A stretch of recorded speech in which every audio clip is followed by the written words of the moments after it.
Next up in today's independent music.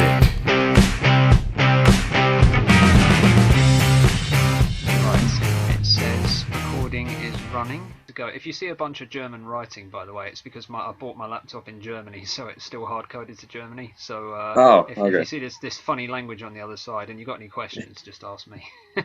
Fair enough. I read that you're a multi-linguist. How many languages do you speak? Well, I speak obviously English is my native language, Yeah. and German. My German is near native because I lived there for 6 years. I lived in Berlin for 6 years, and my wife is German.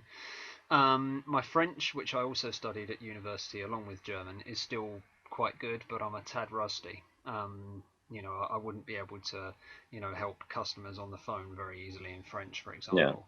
And I'm currently, along with my wife and I are moving to Scotland sooner. Well, as soon as this virus situation does us all a favour and buggers off. And Yeah. yeah, in that respect, we're learning Scottish Gaelic, which is a pretty tricky language. It's nothing like the other three, but yeah. So all in all, I speak three, and I'm learning a fourth. Do you find in Scotland that's a predominantly spoken language there as opposed to just English? Or I'm afraid not at all. There was a time, in about the midway through the 18th century, Scottish Gaelic was either spoken or understood by about half of the Scottish population. Now it's dwindled all the way down to 1%. Only Scotland has a oh, population of about 5.5 million. Only about 58,000 people speak it now. wow. Yeah, and there are several Does reasons my wife and I got involved with it, but one reason is because it was banned in Britain for a long time because the British imperialist forces wanted English, to be the primary language. So Welsh, Irish, and Scottish, they all suffered as a result. And it's only been in more recent times that attitudes have changed a bit. yeah. That's so this is perfect because this works into some of the questions I have for you anyway. Because of your interest in Irish and Scottish folk music, do you find you get any like pushback from either of those groups as a Brit or Hardly ever, but I do. There is one particular occasion that comes to mind where it did happen. I ran afoul of an Irish troll on YouTube. This was many years ago. He yeah, basically saw that I was an English guy trying to sing Irish songs by the likes of Christy Moore and Johnny Logan, people like that. And yeah, he was either a troll or something of a racist, but either way, he clearly didn't like the fact that this English guy was singing Irish music, and he basically, yeah, just made his opinions known. I thought about sending him a long message pointing out why he was wrong, but in the end I just blocked him. Don't feed the troll, as they say. But no, generally the reception has been overwhelmingly positive, because although there's a lot of bad blood historically between the Brits, well, the not the English necessarily, but Westminster, and yeah, the English governmental forces, we were very, very harsh to the Scots and to the Irish in history, very, very harsh in some cases, and the Welsh. yeah, But these days, there's a lot more understanding and sympathy between citizens. Like it's not uncommon for English people to be friends with Scots who wanted to leave the United Kingdom back in 2014 when we had the referendum. So, yeah. there's a lot more understanding these days. And the reaction I've got from Scottish people when I've played Scottish songs, or Irish people when I've sung Irish songs, has been overwhelmingly positive. Good. Right on. I I've got the same reception for doing what I do, except I feel like as a Canadian I get a bit more of a free pass because we've also endured some degree of hardship from Britain or whatever, but not to the same degree. But I just No. thought it. I just assumed at some point you must have had some sort of you hostility for being Yeah. I mean, British doing that music. exactly. As I say, only in one or two cases with trolls and so on. But yeah, Yeah. you do have to be a little bit careful. Like it's a bit weird. I was playing a St Patrick's Day gig once, 2013, I think it was, 2013, 2014. And Hmm. anyway, what happened was I had my equipment in various cases, and one of the cases I had a British flag on it, and the singer of the main band saw it, and he sort of like he was partly mucking about, but he was like, whoa, kind of thing. And then he said into the microphone in front of about 200 Irish people, he goes, "You're a brave man, Andy Beck," like that. So maybe not the best bit of equipment to bring to an Irish folk gig, Yeah. but the thing is, I mean, as what I always say is, if you were to go to, is if as an English person you were to go to Scotland or Ireland looking for a fight or getting drunk and looking for trouble, you'd find it. If you go there to Yeah. see their country and to talk to the people, then they'll leave you alone. Yeah. It's fine. Right on. Um, so now I guess we can backtrack and do some sort of intro stuff. So tell me about yourself, because I only know you from basically messaging back and forth about Creative Cafe, and then talking to you the one time on Zoom with Cody and company. That's right. So At this point, actually, speaking of the Creative Cafe, I wanted to say I'm looking forward to your and Marla's set this weekend. I like what you guys do. I'm a sucker for acoustic music anyway, but especially that blend of the male voice and the female voice. That's good stuff. I'm looking forward to it. well, thank you. It's going to be up a mountain with with no instruments, so it should be interesting how it works Excellent, out. even But better. Bit of innovation. yeah, we'll see what we can do. And you won't need a green screen there. That's correct. It'll be pretty scenic. That'll be midday in Pacific time, where Cody and Amber and the others live. But yeah, Yeah. cool.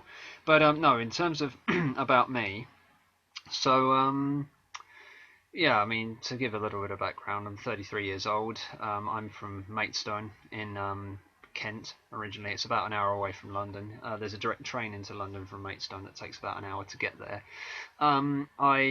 Yeah, that's where I grew up, and there were several things that sort of helped to shape me into who I am now.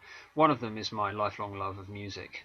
When I was in my teens, I got into various styles, but the guitar was always a part of it.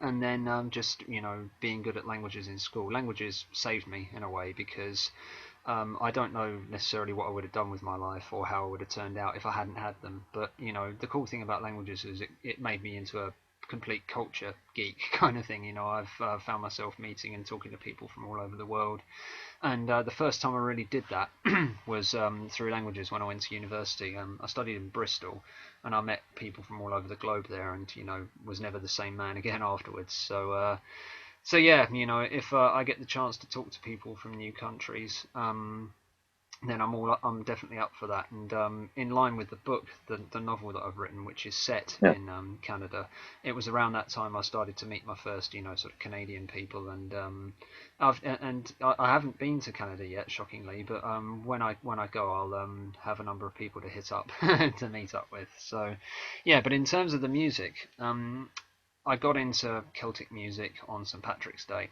2012.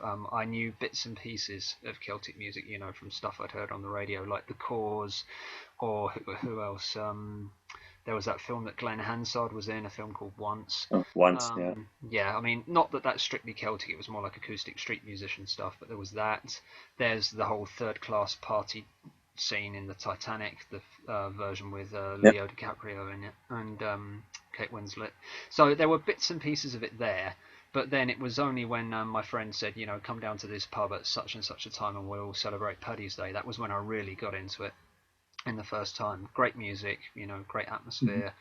And yeah, and it turned into a love affair with the music that's lasted up until today. And even though I left, I was living in Germany at the time when I celebrated Paddy's Day that year. But even though I left and came back to the UK in the end, I swore to keep the music alive, to keep it going. I've had a couple of gigs, where that have been quite well paid. I've written the book, obviously, which is all about folk music. So yeah, that experience on Paddy's Day 2012 is the one I can point to that really put me on the road to where I am now and everything that's grown out of it. Nice.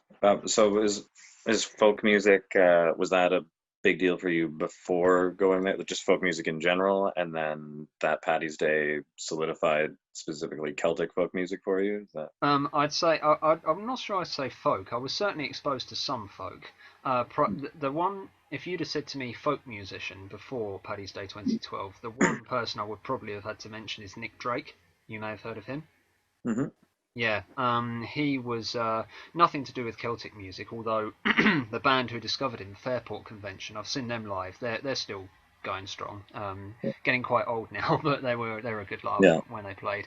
Yeah, their bass player discovered Nick, and they're often hailed, Fairport, as being the first Celtic rock or sort of like folk rock band of Britain, shall we say, and they do Yeah. use the mandolin, the violin in their music.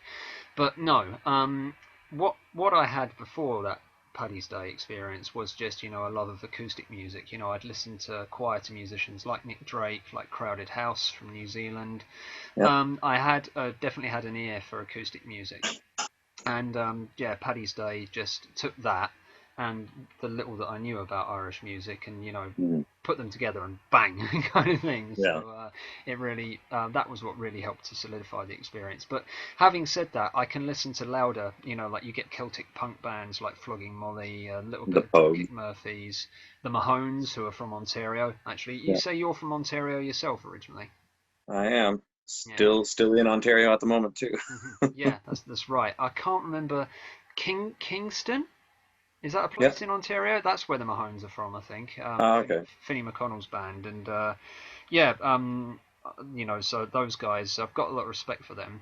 Bands who they'll take the louder side of music, mix it with. You can mix almost anything with Irish music and get it to Yeah. work. But I've yeah, I've so heard rap mixed with it, and I have to say it's not my thing, but it can work, which mm, is it, it strange to say. it's very Yeah. weird, but it can. I remember when I was growing up, there was a song in the charts over here that was a mashup of hip hop and like urban rapping and country Yeah. music, but weirdly it worked. And yeah, Yeah. so you can get some very strange concoctions out of music, but they do work.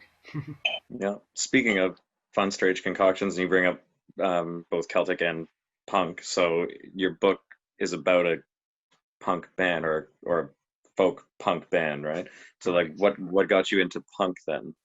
Well, basically, when I was in my late teens, I had a bit of a fascination with the Sex Pistols because I'd heard of them and I thought, who are these guys, kind of thing. The first time I saw God Save the Queen on TV, I just thought, okay, I kind of get it, but this guy can't fucking sing. Basically, Johnny Rotten. And then I watched Yeah. it again the second time, and I thought, okay, I like it a bit more now. And then their album, Nevermind the Bollocks, Here's the Sex Pistols, became my favourite album for about 6 months when I was 17.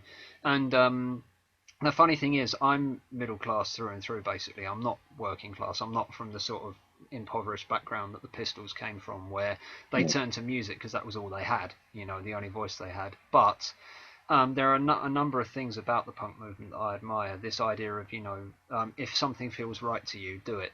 Don't let other people, don't blindly follow what other people do. Don't let other people tell you what you should be doing. I've taken that on board to an extent myself. Like, to give an example, I have a number of friends who, I don't know if do you have children? I do not. Okay, I have a number of friends who do, and obviously that's up to them. But personally, I'm not interested in having children. Really, I'm not. Children are not really my thing, to be honest. So, Same here. I don't feel the pressure to conform there or to do what a lot of other people are doing. And similar thing with like my working arrangement. I have a 30-hour job, which gives me enough to pay my bills and cover my Yeah. outgoings every month. But then it gives me that time I need for my writing and my music. So I'm not afraid to question a few things that are commonly done and say, well, what if we tried it this way? And punk was one of the first things that helped to make that clear to me, because punk is meant to be rebellious, but the problem with punk now is that it's become quite watered down over the years. I mean, you take a band like Green Day, people were saying that Green Day were a punk band, and it's like, well, not in the same way that the Sex Pistols were. They weren't, Yeah. they were a lot more commercial, and it's important if you talk about punk to remember what punk really means, and what it really meant was questioning things and thinking, what if we tried it differently, Yeah. so yeah. But to come back to the novel, I've got a copy of it here. I'll hold it up. There you Folk Springs Eternal. There it is, the old master, oh, I say masterpiece. Yeah. I do Four, love the title, I have to say. thank you. Yeah, it was. I had that quite early on. Four musicians had a dream. Their success will help you find yours. That's the tagline. Yeah, I had the Yeah. title from quite early on. But yeah, the band are quite Pogues-like. The Pogues were probably the biggest inspiration I had for the band, Nice. and that's why they play acoustic music in the pub, but it's got a real raspy sort of punky edge. The singer Gus in the story is almost he's basically a bit of a dead ringer for Shane MacGowan, really, just a bit fatter and not quite as much of an alcoholic, wasted drunk. Even though Nice. he has his problems, trust me. And on the Pogues, by the way, my favorite version of Dirty Old Town is by the Pogues. Um, Yeah, with the old Ilian pipes bit in the middle. What was it? Ewan McCall or something, I think, played that. Kirsty McCall's father. I might be oh, wrong, but I don't yeah, have the name on. I wouldn't be able to tell you, but I think he featured on the track as the Ilian piper. But awesome. yeah, we used to play that song in one of the bands that I played in Berlin. I still play it a bit myself. But yeah, great song, Dirty Old Town. Yeah. It's for me, it's a song that originally when I heard it, I thought, what kind of lyrics are these? But then, you're talking about a grotty old place, a dirty old town. So there we go. I Yeah. suppose the lyrics reflect that quite well. But yeah, quality song.